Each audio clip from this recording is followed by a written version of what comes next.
You're listening to the TV Obsessive channel, presented by TVObsessive.com. Hello, welcome to episode 2 of the TV Obsessive podcast, where we talk about all of the things that we're obsessed with on TV. I am here once again with my co-host, Mr. Caemeron Crain. I am Ryan Kirksey, a writer and contributor for the site, and just happy to be here tonight talking about some really cool stuff. Caemeron, how you doing? I'm doing pretty well, Ryan. How are you? I'm doing okay. Caemeron, you are the big guy at the site. You're the editor, right? Yeah. So yeah, I'm the executive editor of TVObsessive.com. We're just getting going on the podcast here. This is our second episode. If you want to go back and listen to the first one, basically we're just kind of introducing ourselves. The kind of general plan for the podcast will be that we'll have kind of opening segments talking about perhaps some things that are in the news, where I think we're both agreed we don't want to gossip about things or get into too much of that sort of tabloid type fare. We try to focus on things that seem kind of noteworthy in terms of, production news. We'll hit on some things that are coming up that we're excited about, talk a little bit about what we're watching currently. And so I think that the basic plan is in that first part, we should be able to listen to that, and we'll do our best to avoid spoiling things in the shows we're talking about now in the first part. We may not have done the best at that last week. It's a retroactive spoiler warning. We heard about it. We heard about it. So apologies. If you're listening to this one first, there's kind of a big spoiler for White Lotus in that episode we recorded last week. I think all you get is Ryan saying spoiler warning real quick before anyhow, apologies for that. We'll do our best to avoid such things in the first part, in the first two segments or first half or however it breaks exactly. And then our basic plan is going to be in the sort of latter half of the podcast each week to really sort of dig in on something current that we're watching together. Well, we're going to talk about the Bears season 1 today, which the Bears season 2 comes out in like 2 days at the time of this recording. So, yes, Chef, I'm excited about that. We're going to get into that a little bit later. We really appreciate everybody who checked out the first episode and who came back here for episode 2. So as Caemeron said, we're going to jump into some things that we noticed in industry news, some news around television. Anything catch your eye over the past few days, Caemeron? Well, one thing I wanted to talk about a little bit retrospectively, last week we were talking about Lost a bit, and we sort of planned to hit on this piece from Mo Ryan that was published a couple weeks ago in Vanity Fair. I guess it's a part of her book, Burn It Down, which I'm interested in reading as a whole. It's just kind of digging in on a lot of stuff that's not pleasant, in terms of toxic sets and workplace relations and all kinds of things. But I do know that part of what she's interested in ultimately is to try to also get at examples of it being done well and hit a kind of hopeful note. So I do kind of want to read the book. But I'm curious, Ryan, if you also read the bit on Lost. We were talking last week about the show, being fans of the show and so on and so forth. How did that land for you? I mean, are you feeling like it affects your ability to enjoy the show moving forward at all?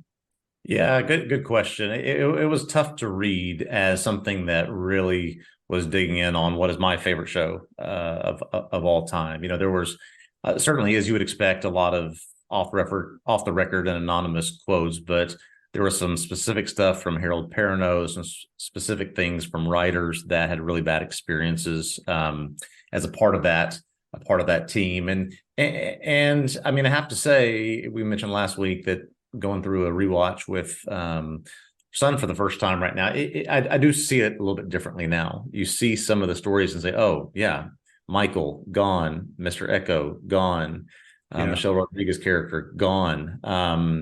We see episodes where Jen and Son are minimized or non-existent, and so clearly we're kind of talking about the toxic environment as it relates to race. So it is at least forcing me to watch the show differently and it's a slightly harder watch now when you start to pick up on those things. Yeah, I mean, no, I agree. And then perhaps to briefly characterize for people who haven't read it, which I'm saying, do go read it. And if you're a fan of Lost, one of the things I thought was striking and coming through from Orion is I didn't at all feel like she was trying to tell us to not watch Lost or not enjoy Lost. If anything, it seems like it's coming through that she enjoys Lost, you know.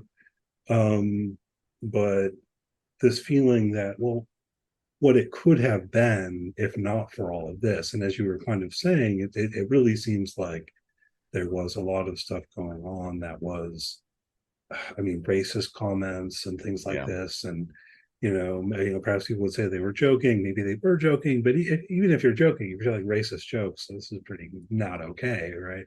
Yeah.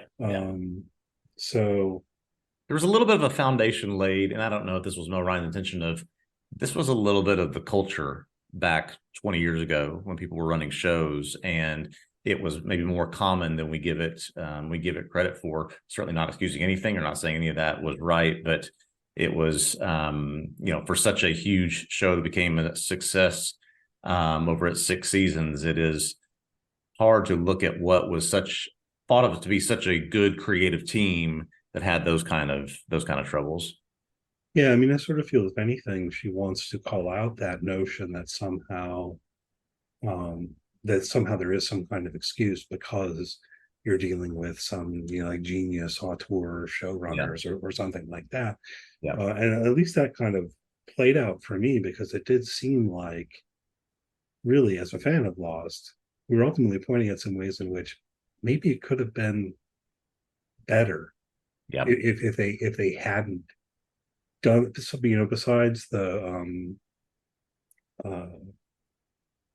accusations of racism. I mean, it's pretty blatant, right? But just the kind of cliquish nature that starts to come into view, the idea that people were only getting sort of preferential treatment if they were in group, all of this kind of stuff. So I don't know. I suppose I wanted to hit on that in particular because we were talking about Lost last week, and I think it's almost necessary at this point to recognize that even if we continue to love the show moving into the future, that clearly there was some stuff in its production that is pretty bad, actually. Yeah, no, you're exactly right. Do recommend anyone who is familiar with that show, likes that show, has been exposed to that show, go read Mo Ryan's piece, Vanity Fair. It's one chapter of her book on Lost. Yeah, and honestly, I'm still struggling with it a bit, not only because of Lost, but I mean, as a fan of Damon Lindelof's work coming after Lost, I'm a big fan of The Leftovers, and a big fan of the Watchmen series. I haven't gotten around to watching Mrs. Davis yet, but it's on my list, because of his involvement.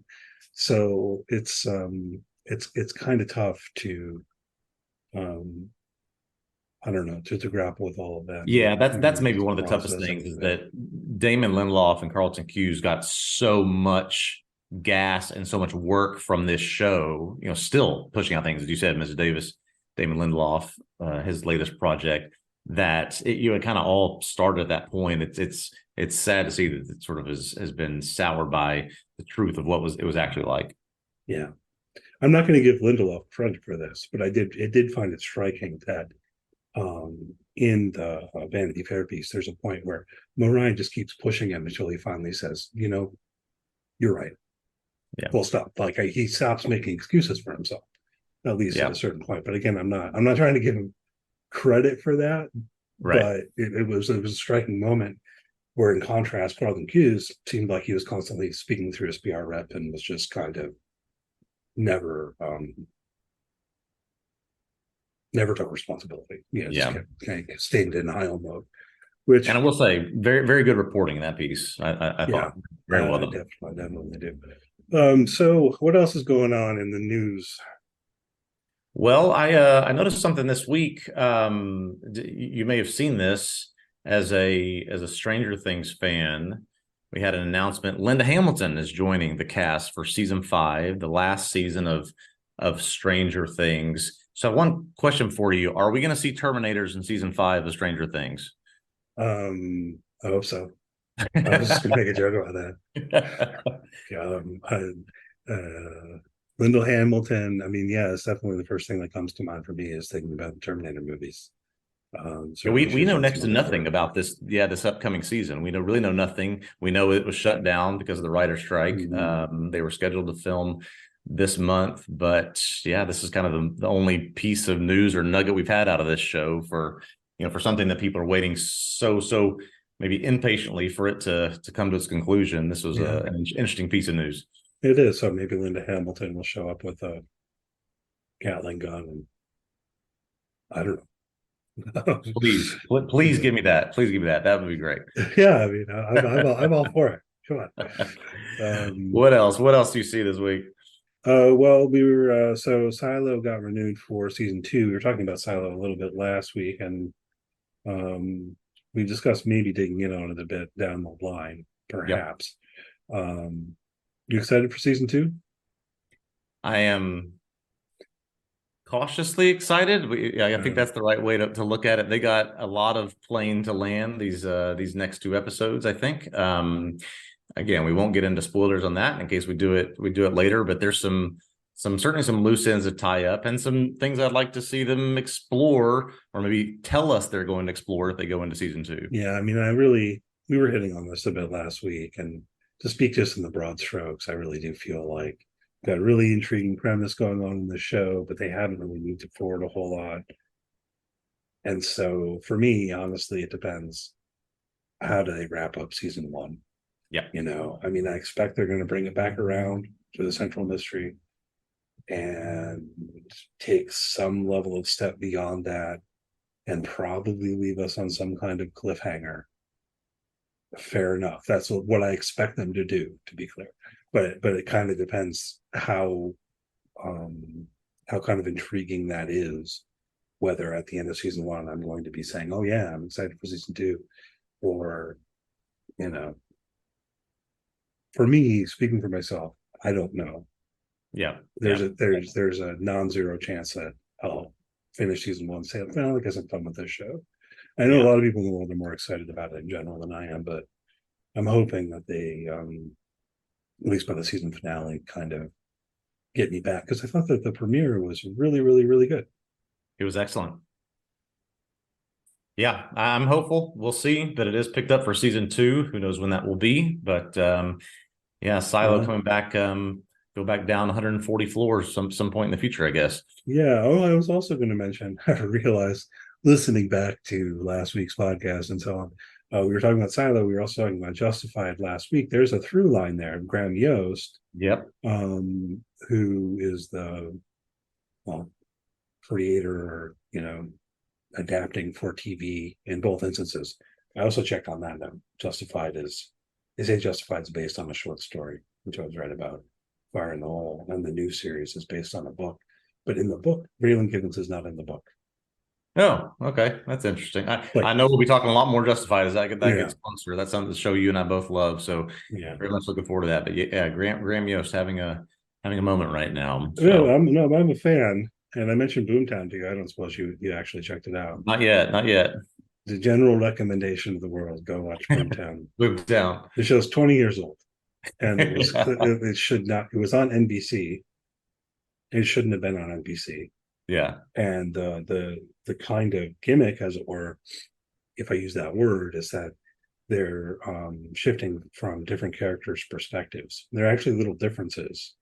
So that sometimes you'll see the same event basically, but now we're from a different character's perspective. So it's really cool. I mean, it's like a cop drama, although the mystery isn't always a murder or whatever. There's my favorite episode, the mystery, is what happened last night. The guy got blackout drunk, and then he doesn't remember what he did. Oh, okay. Anyway, it's a really good show. For the first season, it's like that. Then they made them change that central premise, basically, and they produced like 4 or 5 episodes of season 2, and they're bad, and no one should watch them. But season 1 is really good. So, season 1, okay. There's your recommendation for the night. Season 1, season 1 down. Well, I want to mention one more thing. All right, things that caught our news. Did you watch Game of Thrones? Yes. Okay, so you're familiar with David Benioff and DB Weiss, right? And these guys who got so much criticism, they're the ones that we saw at the end of every episode explaining what was happening and talking through all the. Yeah. I mean, I Fluff. always turned that off personally. Well, they were kind of smarmy, a little bit condescending, but they saw that show all the way through, and now these two guys have a new show coming out. I don't know if you've heard this, but it's a show adapted from a set of a trilogy of novels called Three Body Problem, coming on January to Netflix, about a Chinese scientist in the 60s who kind of butterfly effect makes one decision and has ramifications all throughout time, all throughout space. It's very much a sci-fi looking show. Trailer came out this week. Go check it out if you're interested in those guys. But it's interesting. Somebody's taking a chance on these two doing a very mysterious, intriguing show again. Yeah, well, so this has been on my radar for a minute. You're right. We finally got a release date. The book, or a series of books. I mean, this is acclaimed science fiction. This is Hugo Award-winning science fiction authors, Chinese. I'll try to say his name, but please forgive me. This is Liu Shizhen. Then there's actually a currently airing Chinese series. Really? Yeah. So don't get confused, people out there in the world. I mean, you're free to go and watch the Chinese series if you can find it, that's produced by the CCP or whatever. But they wanted to get ahead of it because they actually do view this guy as a national hero kind of thing or whatever. But yeah, I'm really curious to see how Benioff and Weiss do with it, and is it any good? I think that the source material, which I haven't read, but my understanding is the source material is very good. Yeah, apparently it's excellent. Yeah. So I do kind of have high hopes for it, insofar as, personally at least, I'm sort of the opinion that the biggest problem with Game of Thrones is they ran out of books. And they got out ahead of George R.R. Martin and couldn't close it out. Yeah. And there was a thing that was being shared around. Maybe it goes for other things too, but it was like this drawing of a horse that was all intricate. And the end of the horse, because I always thought that's a perfect representation of what happens with Game of Thrones, because it's like I feel like they went from adapting these really rich novels to at best having an outline scrawled on a napkin. I have other problems with Game of Thrones. I've written about this at some length. If you want to go and find an article on the site about how bad the end of Game of Thrones is, it exists. Well, if you're a believer in these two guys, check out their show, Three Body Problem, January, coming to Netflix. Cool, yeah. So we have any other news items here, or? I'm good. No, okay. So what have you been watching lately? Oh, yeah. Well, I've got a show starting today that I'm going to be checking out. Some people will be watching this reluctantly. I'll be watching it hopefully, and that is the newest MCU show on Disney Plus, Secret Invasion. This is a show with Nick Fury as its lead. It's a show that's been, some people are trying to describe as the MCU's version of Andor. Some people are calling it a real spy classic show. There's a lot of hopes for can Marvel kind of reinvigorate its fans after a series of disappointing shows, after a series of disappointing movies and movie results. After the Flash flop this weekend, there's some real superhero fatigue going on right now, but this is a show that's definitely grounded, right? So much of this multiverse stuff is going on right now. This is a very grounded show, so we'll see what happens, but I'm going to be watching it, hoping for good things. Well, and it's interesting, right? Because I've definitely experienced that superhero fatigue, as we talked about, maybe not on the podcast, but outside of it. But I do know enough to know that basically Nick Fury was like inaugural to the MCU, right? I mean, they're the first Iron Man movie, and like he shows up and does Iron Man, right? Yep, that's right. So, yeah, I mean, and Samuel L. Jackson, I can understand being excited about this. I'm woefully behind. I gave up a while ago. I'm unfortunately caught up, you might say.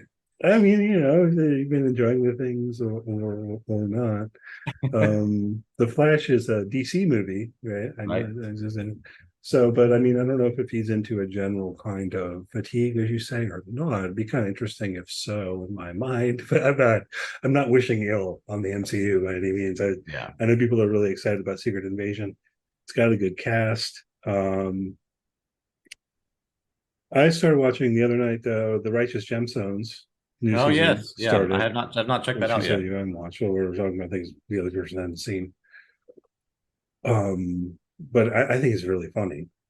So I don't know. Danny McBride. Have you watched any of Danny McBride's other stuff, like Eastbound and I've seen a Down few or episodes of Dan McBride First show. Yeah. Principles? Yeah, I mean, I know.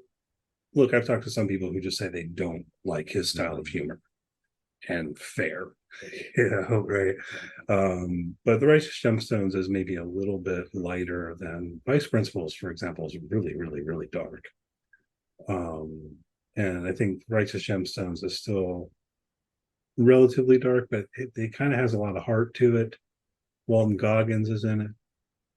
And I always mention Walton Goggins, but he's not really. He's almost a side character. But I'm still just like every time he shows up, that's Baby Billy. So um, I'm gonna check that out someday, but I'm glad to know this season started off strong. It's getting some good reviews so far. yeah, it's a good time. And then the other thing we were talking about, it's coming down the pike a little bit, is Winning Time, which I thought the first season of that was a lot of fun. I'm not sure how many people watched it, but you did as well, yes? I did. I loved the first season of Winning Time. I thought the cast was excellent. I thought the combination of the characters who played the players and their ability to play the role of players really worked well. In addition to sort of the strong folks at the top, I really liked the first season. Looking forward to season 2. Yeah, me too. We've got in terms of the site, Hawk will be writing on it again. So I was telling you right before we started recording, right, that this guy, Hawk Ripjaw, is his author name, right? Wanted to write on season 1 and did write on season 1. I think he did a good job, but he came into Winning Time without knowledge of the history, and we sort of agreed that that could be his angle. And I edited the pieces, and it was a little difficult at times because, as I was telling you, he quite literally didn't know who Pat Riley was. And that was kind of the biggest thing for me. I couldn't imagine. I grew up as a kid watching the Pistons and the Lakers. I Yeah. mean, like the era that we're in Winning Time season 1 is a little before my time because I was born in 1980. But I don't know. I think that we're going to start getting there with season 2, and if it carries forward, and that might be kind of interesting if I actually remember. But I guess also to let people know, we are going to be covering it on the site. People want to read along, but that's going to continue to be Hawk's angle. He doesn't watch basketball, and he doesn't know. He doesn't know these things, but he enjoys the show. So I don't know if that's. I guess the hope is that that's kind of distinctive, because I imagine all over the place people are writing on it, but with all of that knowledge. So um, trying to do something a little bit different there. But that comes out in August, and um, hopefully it's a good I time. love the premise. Looks like we're gonna. Yeah, I love the premise. Looks like we're going to get into really heavy Lakers versus Celtics in the second season based on the trailer. So I'm totally here for that. That was, I'm your age, kind of what I grew up with, the stories I grew up with. So I'm looking forward to it. Yeah, and more Larry Bird. I mean, Yes. I kind of liked how they presented Larry Bird, but I don't know. I mean, I was a little surprised that there weren't more real life people getting angrier about how they were being represented. There was some of that. There Jerry was. West got There mad. was. Oh Jerry West yeah. got real Oh mad. yeah. Um, I don't know that Larry Bird said anything at all, He but he is might. a very reserved guy, anyways. But I don't think I heard anything from him. But he knows he was a jerk when he played. So Yeah, he might just be cool with it. Oddly, there's just this vibe of kind of really being mean, but also not. I don't know. It's so. yeah. Anyway, that's cool. Looking forward to that. Anything else on your radar? Anything else you're watching right now? No, not for me. I'm ready to talk about a show we're both excited about that comes out in a couple of days, but we're going to spend some time on season one. Should we move on to The Bear? Yeah, let's do that. So, general plan here will be that in the latter part of the podcast, we're going to dig in on a particular show. We'll always let you know what it's going to be. Hopefully, you've seen it, or you can listen anyway, even if you haven't seen it. But we're not going to avoid spoilers at all in the latter part of the podcast. So, this is your big blanket spoiler warning for The Bear season one and everything that follows. We are going to say what happens at the end of The Bear season one, maybe first. So, Yeah. take the spoiler warning, and we agreed we're going to make a little bit of cut here, and we'll pick back up in just a minute, talking about The Bear.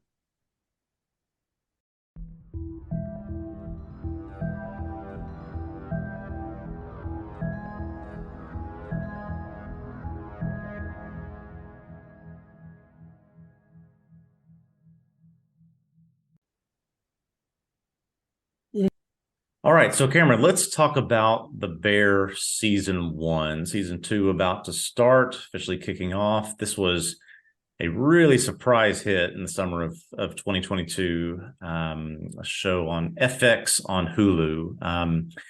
Pretty quick watch. Right. Eight episodes, all about half an hour each. So you can get through it pretty quickly. But this was a breakout hit, and so I just want to sort of get your general thoughts. What you like about the first season? What you think about it? Just general impressions of that first go round. Yeah, I mean, I definitely thought it was quite good. Cards on the Table. I watched it rather recently. I mean, there was a lot of buzz about it last year. You're absolutely right.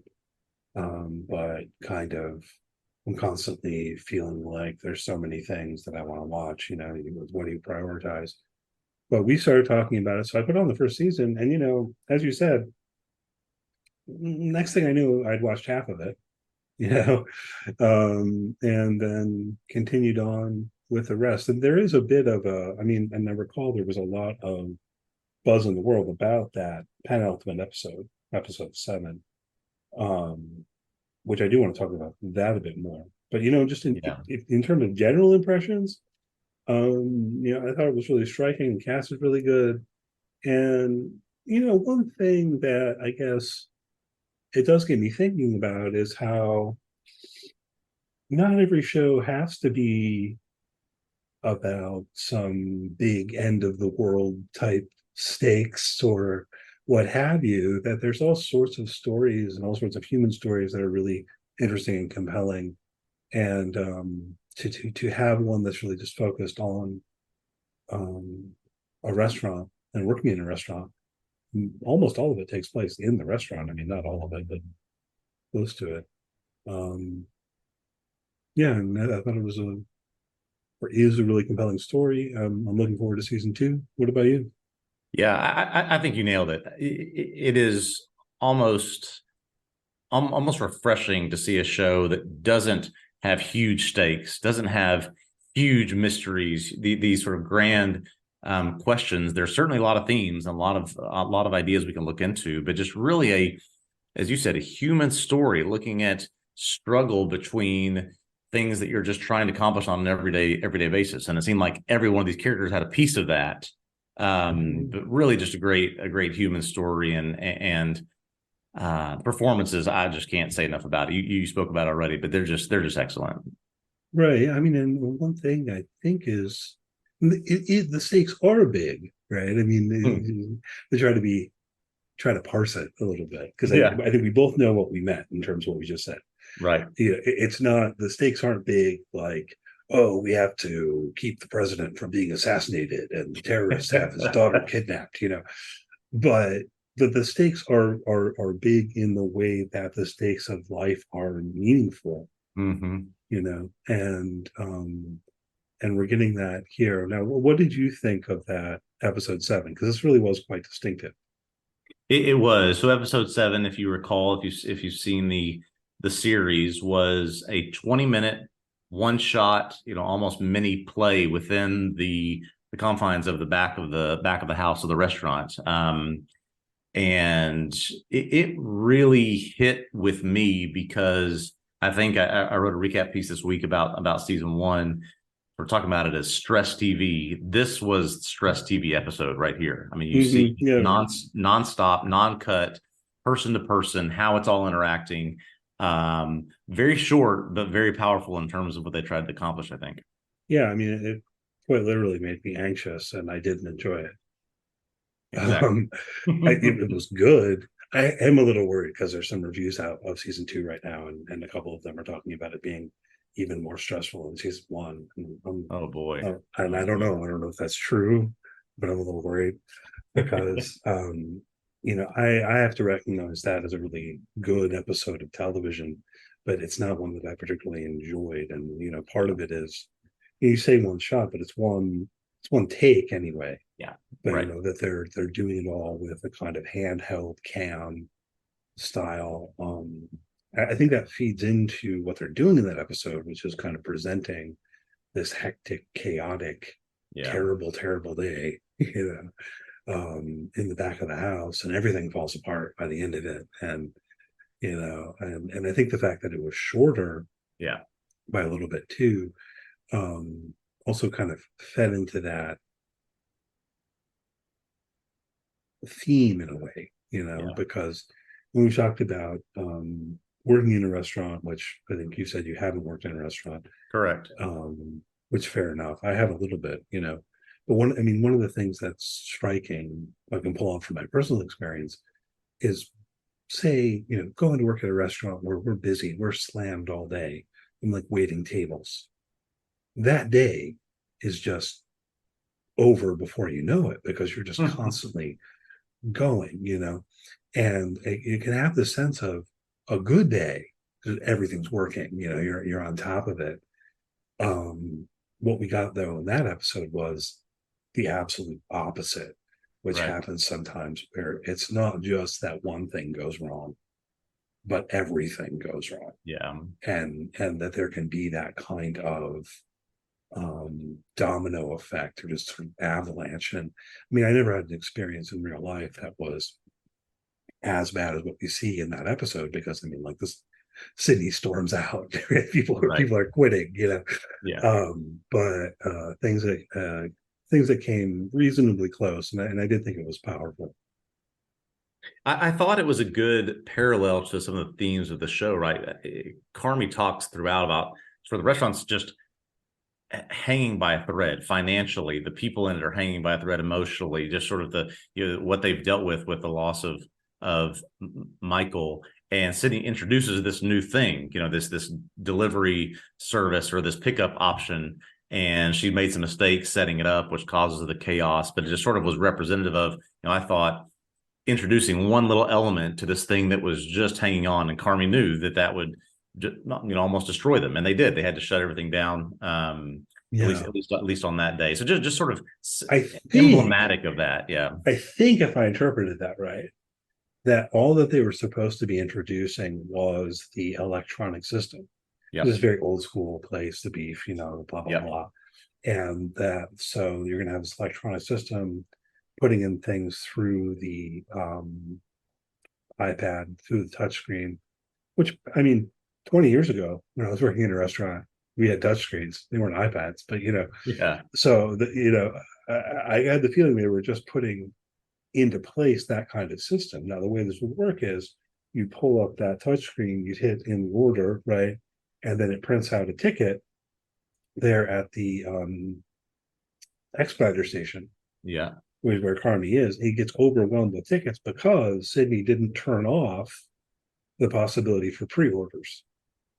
Okay, that was my question. Is sort of how did that work in terms of what exactly did she do, but she didn't turn off the option for people to order ahead of time? That's what I like. She was supposed to turn, and I mean, I don't know, like, really, they have that many potential customers, but on that day, as they were saying that they did. And that somehow they had all of these people putting in all of these pre-orders, and so they're immediately behind. He's overwhelmed. He freaks out. He kicks into asshole mode,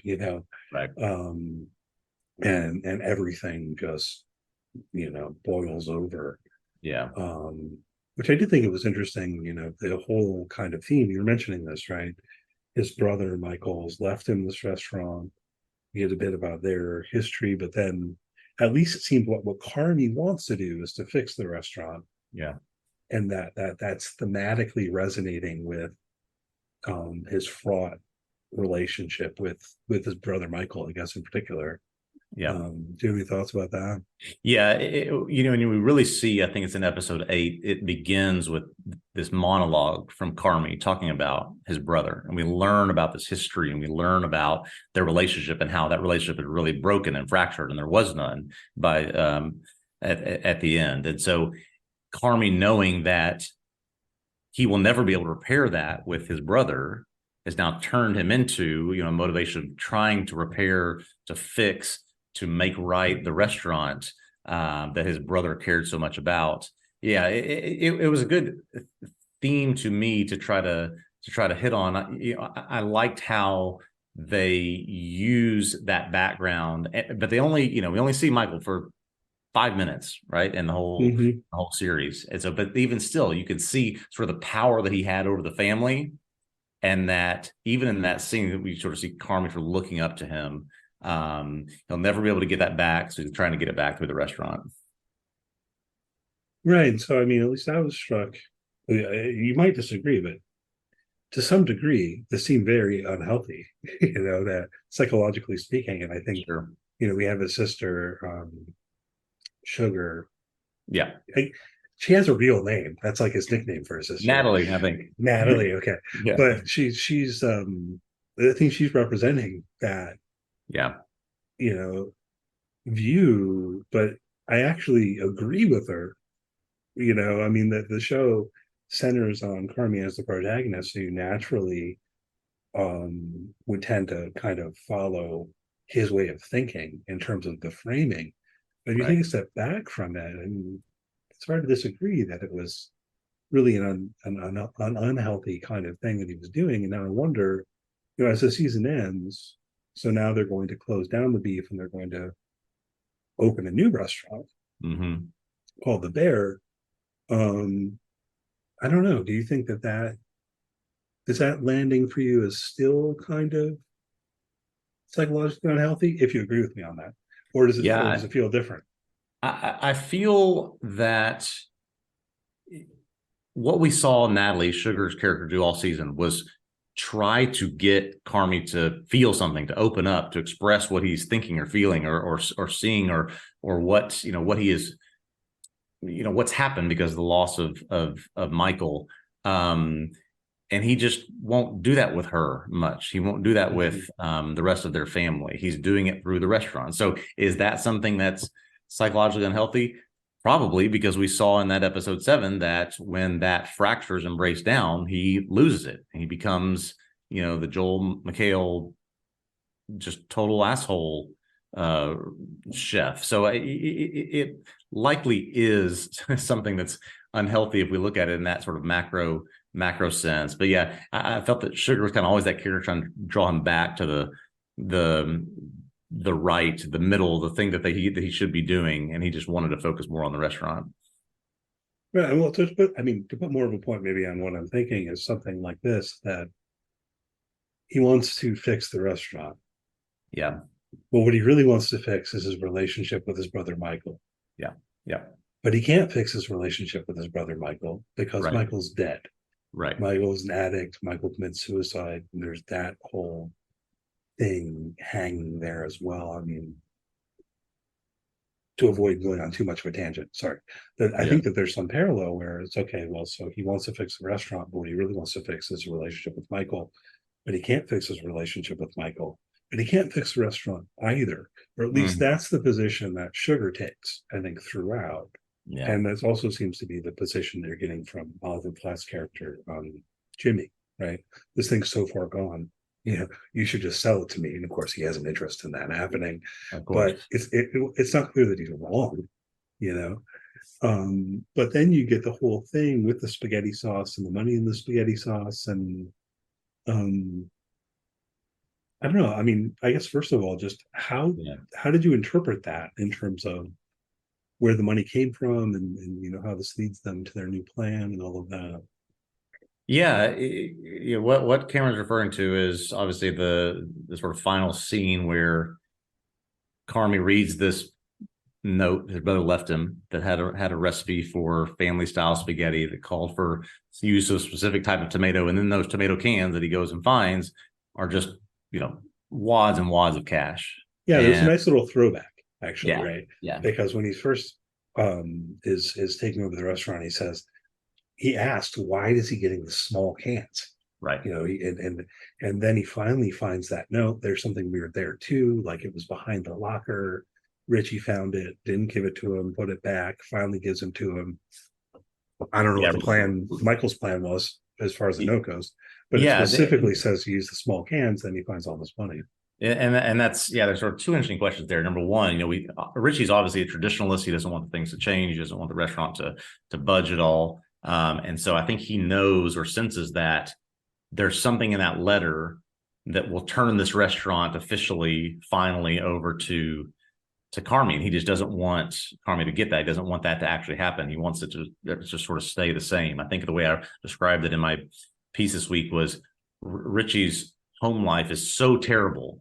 He wants something with some consistency, even if it's this crazy, chaotic consistency that he has with the restaurant. But yeah, you asked a question about the sort of the money and sort of the intention there. Does that mean that Michael was planning for a long time his death? I just don't know. I mean, clearly he was trying to save to pay down that debt, but was he pointing towards doing that all along? It's hard for me to say. I'm curious. I don't know if we'll get. I mean, I kind of hope we get some more information here because, what there's a seed of is there's a bit where Carmy's asking about these payments to a particular company, and no one knows what it is, and so on and so forth. So I don't know, like what was going on there. Exactly.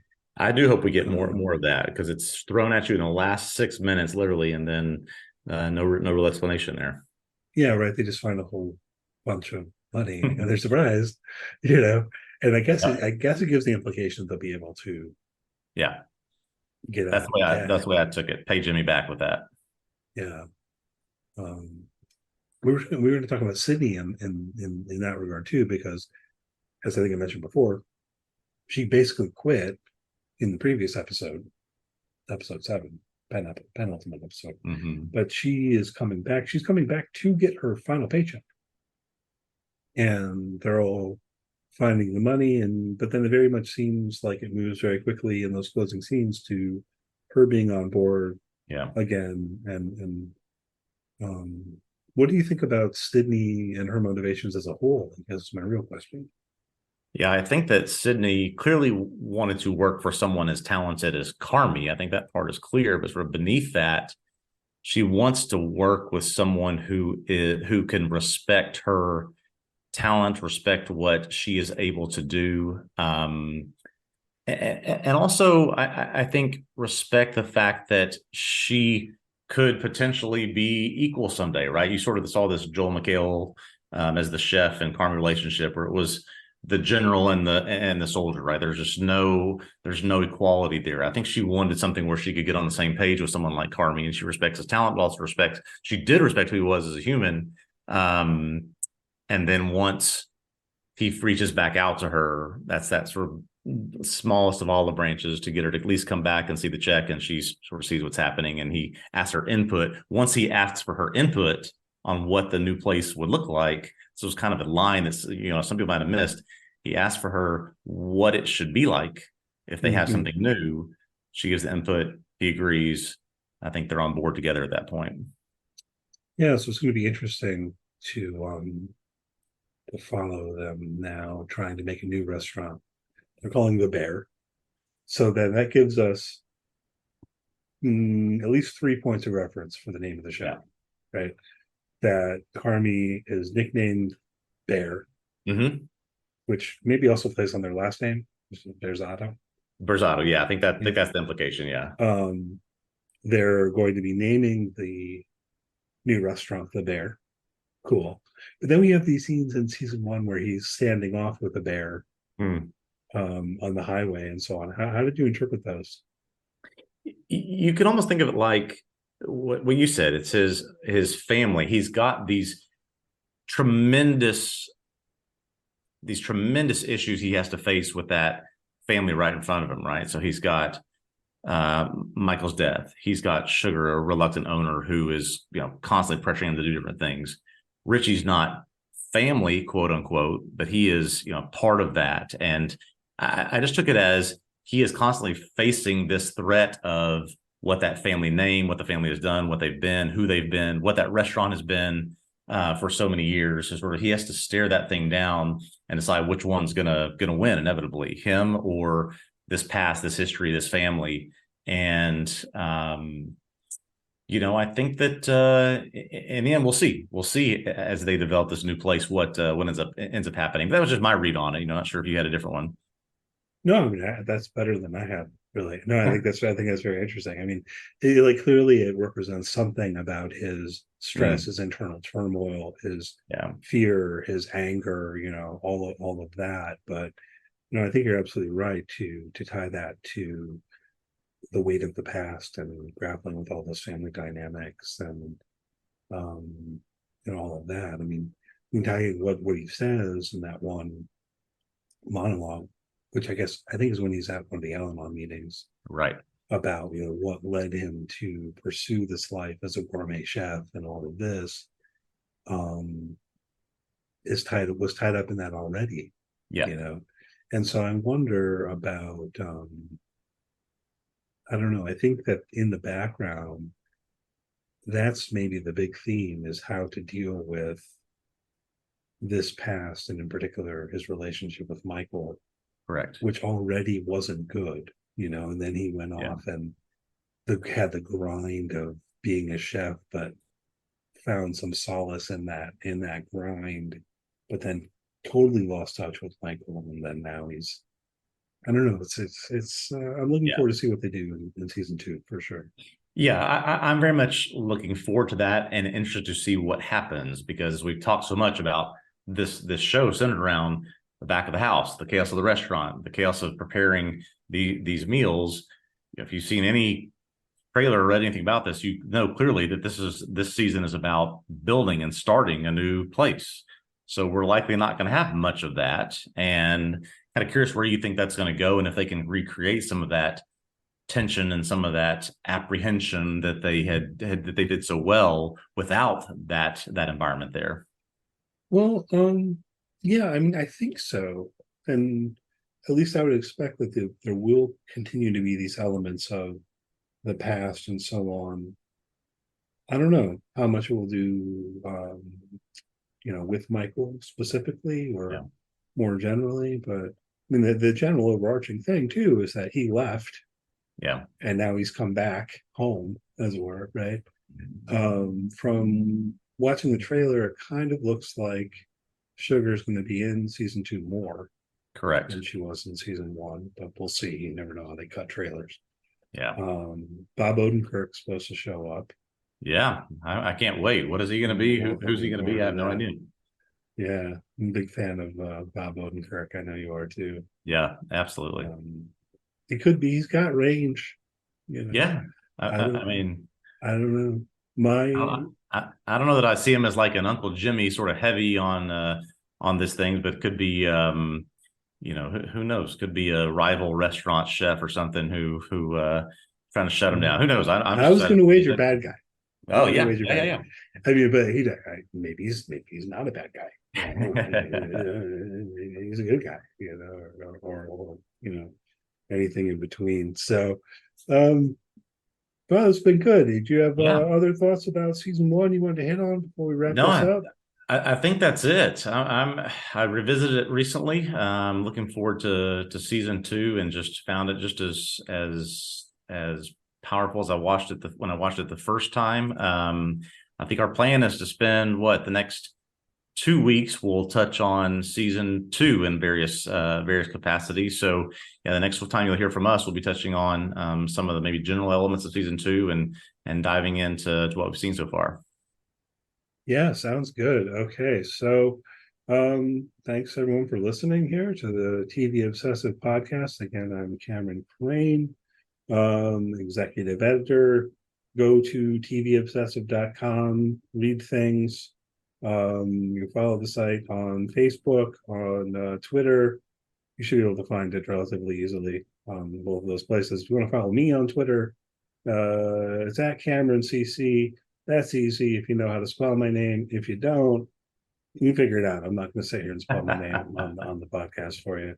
Ryan, you want to tell people Yeah, where they can find you? yeah, please. I've got a lot of stuff, including a recap of season 1, as I said, up on the site right now. You can find me on the TV Obsessive website, also at Cable Box Score on Twitter. Encourage you to find all those sites, all those socials. And hey, wherever you listen to the podcast, give us a like, give us a review. We love to sort of hear from you. We love to get some feedback and sort of help this thing grow. We are all over the place. We're on Spotify, Apple, iHeart, Audible, Amazon, Overcast, Podbean, you name it. You can probably find us there. We're going to be back next week, episode 3, diving into the Bear season 2, and touching on a few other things. So thanks, Caemeron. Looking forward to talking with you next time. All right. Thanks, Ryan. I'll see you next time we meet next week, whatever it is. Okay. That's right. All right.